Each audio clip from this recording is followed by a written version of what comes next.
ثم جعلناك على شريعة من الأمر فاتبعها ولا تتبع أهواء الذين لا يعلمون. Abdullah bin Mas'ud radhiyallahu anhu menyatakan, "Man kana minkum mustannan falyastanna biman qad mat, fa innal ahya la tu'manu alaihimul fitnah." Barang siapa di antara kalian yang ingin mengambil suri toladan, maka hendaknya dia mengambil suri toladan itu dari orang yang telah mati. Karena orang yang masih hidup tidak ada jaminannya. Jelas ya? Karena kalau kita terlalu fan kepada seorang ustadz, seorang syekh dan seterusnya, dan dia masih hidup, kita nggak tahu, bisa jadi ya 2-3 hari setelah itu dia sudah membolehkan yang dahulu ya tidak dia bolehkan, atau dia tidak membolehkan yang dahulu ya dia bolehkan. Akhirnya kita jadi bingung. Ya, syubhat pun bermain, ala ustaz mentang jeut belum dayo yang mentang lemah imannya. Ya kan? Masuk syubhat ni. Tapi kalau pedoman kita, prinsip kita dalam beragama, suri toladan itu diambil dari orang yang telah meninggal di atas kebaikan. Siapa orang yang meninggal di atas kebaikan? Yang sudah pasti, yang sebaik-baiknya orang yang meninggal di atas kebaikan adalah Nabi sallallahu alaihi wasallam.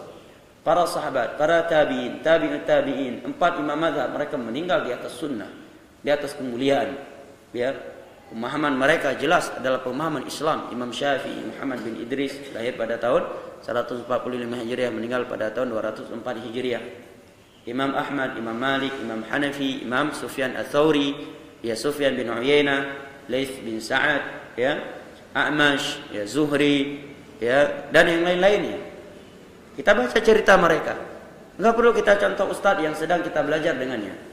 Ya, ustadz, syekh yang sedang menyampaikan pelajaran untuk kita cukup sebagai jembatan untuk mengetahui maklumat tentang salaf. Adapun figur kita adalah mereka yang telah meninggal di atas kebaikan, bukan ustadz, bukan syekh yang masih hidup. Karena kalau kita jadikan orang yang masih hidup sebagai figur kita, begitu dia balik arah, ya, dia menyimpang, kita jadi bingung. Ya. Tapi kalau figur kita orang yang meninggal, kita nggak bingung, udah menyimpang. Ya, figur saya para sahabat Nabi. Para tabi'in, tabi'ut tabi'in, dia menyatakan boleh. Para sahabat menyatakan enggak boleh. Saya lebih pilih para sahabat. Ya, dia melakukan ibadah ini. Para sahabat enggak, tabi'in enggak, tabi'ut tabi'in enggak, 4 mazhab enggak. Faktor ibadah tersebut ada di masa itu. Penghalangnya pun tidak ada. Tetapi mereka tidak melakukannya, maka mereka sebaik-baik figur saya. Jadi kita enggak pernah bimbang. Karena kapan kalau kita terlalu fan, apalagi udah sampai alay kata anak muda sekarang, udah alay sama seorang guru, ya karena titelnya, kecerdasannya, kita akan bimbang ketika dia menyimpang. Ya, kita akan galau, ya ketika dia menyimpang. Tapi kalau kaidah prinsip kita beragama seperti Abdullah bin Mas'ud katakan tadi, kita nggak akan mudah alay sama seorang ustaz, nggak lebay sama seorang guru. Ya, guru yang menyampaikan ilmu kita jadikan jembatan, sarana untuk mengetahui ilmu agama. Yang kita jadikan sebagai figur yang perbuatannya kita contoh, ucapannya kita contoh, akhlaknya kita contoh adalah para sahabat Nabi, para tabi'in, tabi'ut tabi'in, 4 imam mazhab, ya, ulama-ulama Ahlussunnah wal Jamaah yang datang setelah mereka dan meninggal di atas kebaikan. Ya, karena kalau orang yang masih hidup, kata Abdullah bin Mas'ud, tidak ada jaminannya. Ya, bengah, ya pegah a luhu kabi. Ya, kemudian dayo bataca fi urana menamga luhu. Ya. Tiurana menamgalhu. Baik. Beraneka ragam, kontradiksi. Terkadang ini benar, terkadang itu salah. Terkadang membenarkan ini, terkadang menyalahkan itu. Ya, dan seterusnya. Ya. Tapi kalau figur kita para sahabat Nabi, orang-orang yang telah meninggal di atas kebaikan, kita enggak galau. Ya, makanya kalau berguru itu enggak usah lebay-lebay kali sama guru itu.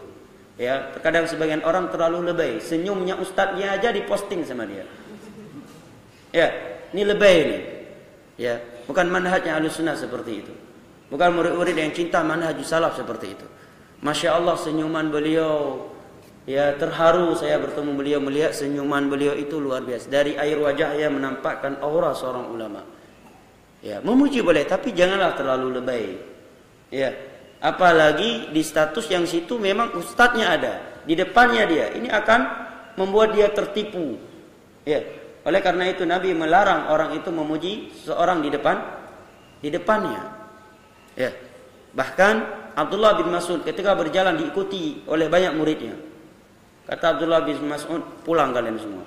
Pulang, jangan ada yang ikuti saya. Ini fitnah buat saya dan ini kehinaan buat kalian. Kata Abdullah bin Mas'ud. Demikian mereka para ulama salaf. Yang dipuji di depannya syekh yang mujahid, beliau mujahidnya Indonesia, imam besarnya kita, beliau memang benar-benar mujahid. Tawa-tawa aja. Tambah lagi. Mati. Ya akhi diingkari. Ya, saya bukan mujahid dan seterusnya. Nah. Maka pesan Abdullah bin Mas'ud tadi cukup penting dalam menjalankan agama ini. Kita tidak mudah terbawa oleh arus suatu seruan.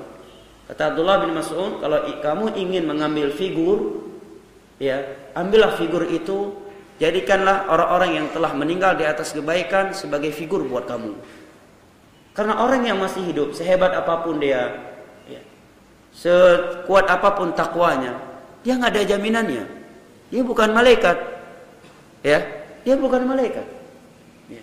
Hari ini dia di atas kebenaran, bisa jadi setelah itu akan menyimpang. Kalau kita lebay alay, akan bingung, akan galau. Ya. Syaitan pun bermain ala ustaz mentang je belum nayung. Pegai segaga ustaz mentang kubut. Ya, bingung kita. Ya. Tapi kalau seperti Abdullah bin Mas'ud katakan tadi, ya, kita melihat, ya, sudah diberikan ilmu, kita bisa baca bagaimana para sahabat Nabi, para tabi'in, tabi'ut tabi'in, 4 imam mazhab. Tidak demikian pemahamannya. Pemahaman mereka jauh lebih baik dalam bab akidah, masalah istiwa, masalah musik, ya, dan seterusnya. Nah.